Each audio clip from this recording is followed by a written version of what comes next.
واحدة منهن سكينا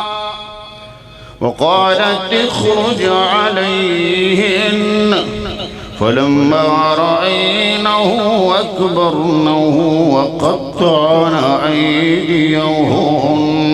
وقلن حاش لله ما هذا بشرا إن هذا إلا ملك كريم قالت فذلكن الذي لمتنني فيه ولقد راودته عن نفسه فاستعصم ولئن لم يفعل ما آمره ليسجنن وليكون من الصاغرين قال رب السجن أحب إلي مما يدعونني إليه وإلا تصرف عني كيدهن أصب إليهن وأكن من الجاهلين فاستجاب له ربه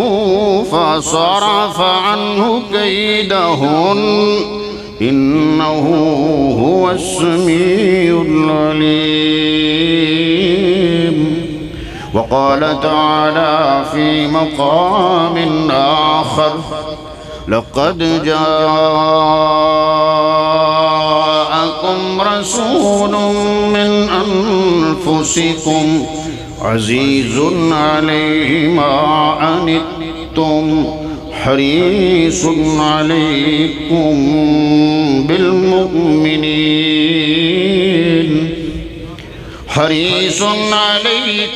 بالمؤمنين رؤوف رحيم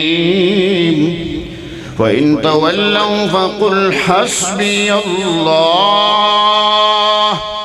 لا إله إلا هو